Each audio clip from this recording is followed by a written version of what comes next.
An Amish man named Aaron has never paid a power bill in his life. Not once. Not in 50 years. His entire setup cost $300. He built it on a Saturday. Meanwhile, your neighbor just financed $20,000 in solar, and last winter he owed the utility company $412. I'm going to show you exactly what Aaron knows that your solar salesman never told you. And I promise you, by the end of this video, you're going to be angry, but you're also going to know exactly what to do about it. Stay with me because the specific wiring configuration I found in a 1983 Amish trade circular is the one detail that extends battery life from 7 years to 20. I'll get to that. But first, you need to understand the trap. I paid electric bills for 31 years. Never questioned it. The bill came, I wrote the check, and the light stayed on. When rooftop solar started taking off, I did what every responsible homeowner does. I called 3 companies. I got 3 quotes. I picked the one in the middle. I signed a 25-year contract, $26,000 after financing. The salesman used 2 specific words: energy independent.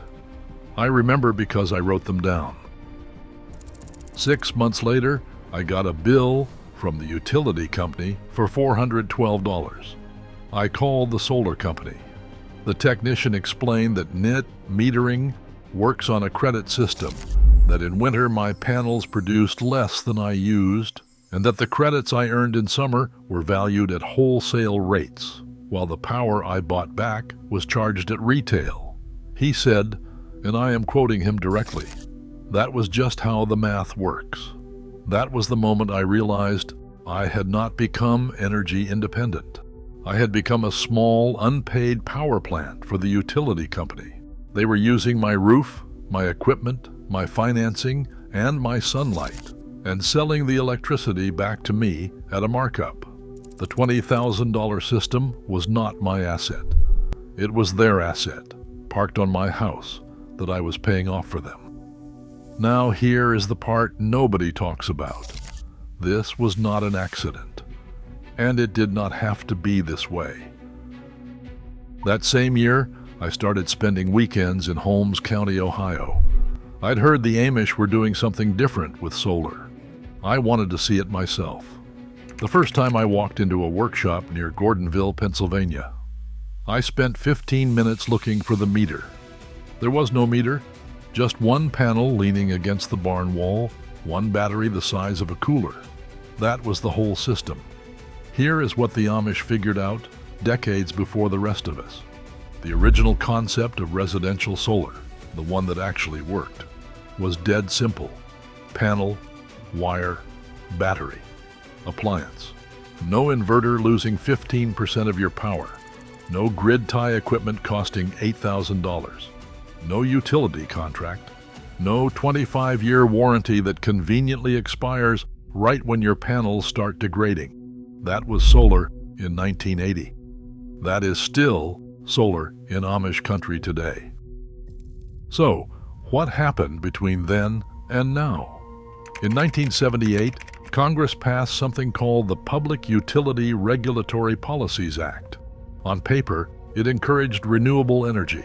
In practice, it created one approved pathway for residential solar, the grid-tied pathway. And over the next 2 decades, every state regulator, every building inspector, every insurance company quietly began treating that pathway as the only legitimate one.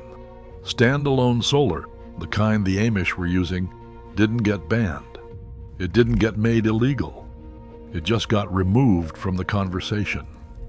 By 1995, if you asked the average American what residential solar looked like, they described panels on a roof connected to a meter.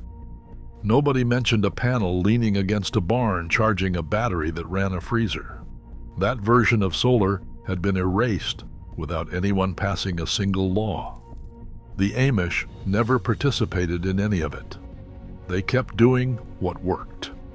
Now I want to give you the specific setup, exactly what they use, exactly what it costs.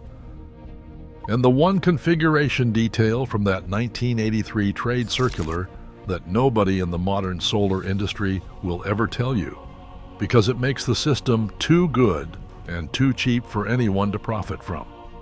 But first, let me show you the numbers that should end the efficiency argument permanently. People always say the grid is more efficient. Here is what is behind that number. The U.S. grid loses between 62 and 68% of the original energy before it ever reaches your wall outlet.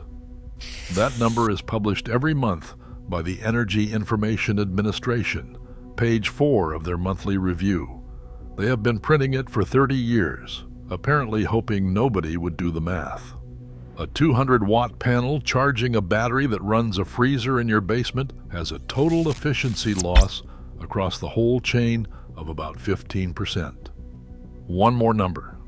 In 1965, roughly 31% of the energy an American household consumed passed through a utility meter. By 2019, that number was 94%. In 2 generations, we went from a country where 2/3 of household energy was something you owned, wood you cut, coal you bought by the ton, food you grew, to a country where almost every single watt you use is delivered through a wire, controlled by an entity you cannot negotiate with and cannot replace. Eli, an Amish man I met in Lancaster County, who asked me not to use his real name, explained it while we were standing next to a battery bank in his milk house. He said, "We do not refuse the machine. We refuse the wire that ties us to the man who owns the machine."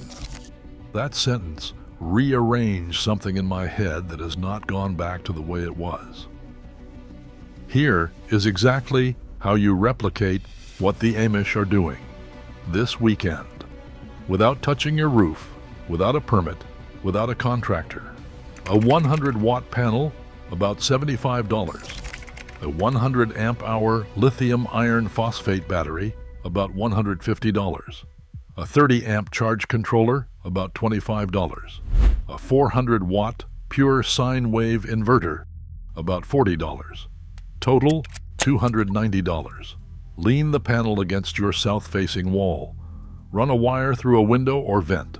Connect the panel to the charge controller to the battery, and the battery to the inverter.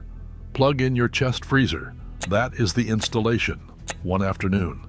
0 permits because you have not touched your home's wiring or connected anything to the grid. Why a chest freezer?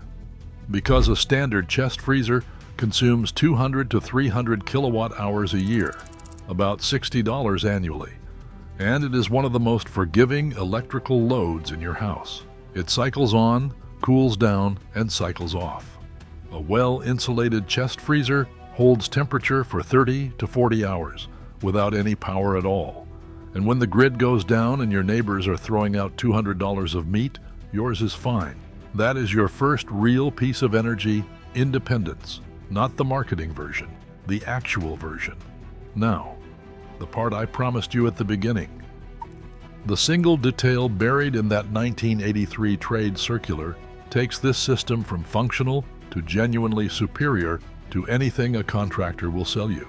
The Amish do not use one battery for multiple devices. They use a dedicated battery for each load. One battery for the freezer, a separate one for the workshop, a separate one for the water pump, a separate one for the buggy lights. It sounds like it should be less efficient.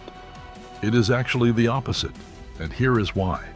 When each battery serves one predictable load, 3 things happen that no grid-tied system can replicate. First, a single failure affects only one device, not your whole house. Second, each battery is sized exactly to its load, no wasted storage, and no overspending. Third, and this took me 2 years to fully understand, each battery stays within its optimal depth of discharge range because it is only ever serving one predictable load. The result? Amish batteries routinely last 15 to 20 years. Grid-tied home battery systems are warranted for 10 years and typically fail at 7 years. The Amish did not invent this from an engineering textbook. They developed it because they needed specific tools to work reliably, and they refused to accept the failure modes of centralized systems. They applied to electricity the same logic they had applied to barn building for 200 years. Distribute the function, isolate the failure, and keep every component simple enough to repair with hand tools. There is no heart of the system. There are organs distributed across the property. Each one is independent. When one fails, the rest keep working. One more thing, and then I'll let you go. The Amish orient their panels differently than every American installer will tell you. Standard advice is to angle panels equal to your latitude, facing true south, to maximize annual production. The Amish tilt their panels steeper, close to 70 degrees in winter, nearly vertical. They do this because they do not care about maximum annual production. They care about December. A nearly vertical panel collects low-angle winter sunlight more efficiently, sheds snow automatically, and slightly underperforms in summer, when you have more sun than you need anyway. They are optimizing for the worst day, not averaging the year. No solar salesman will ever tell you this. It makes the headline kilowatt-hour number on their proposal look smaller. But for real resilience, the worst day is the only number that matters. You did not pay $20,000 for solar. You paid $20,000 for a contract designed to keep you paying. The Amish never signed that contract, and now you do not have to either. Everything you need fits in the trunk of your car and goes together with a screwdriver before dinner. The knowledge was never lost. It was just placed outside the spotlight, kept alive by a community that refused to hand control of their own light to a stranger in an office somewhere. Before you go, drop a comment below. Which appliance would you put on its own direct task circuit first? The chest freezer, the well pump, the workshop, or something else? I read every single one. Your answers are directly shaping which builds I film next, including exact wire gauges, battery sizing, and step-by-step assembly for 3 real setups. Subscribe if you want to be in the room when that one drops. Next week, what the Amish do with rainwater collection that violates every plumbing code written after 1975. And it works better than any municipal system I have ever seen. I have the original 1971 document from the Pennsylvania State Grange. I'm going to read from it on camera. Until then, find your south-facing wall, lean a panel against it, and start the most important project you will ever finish.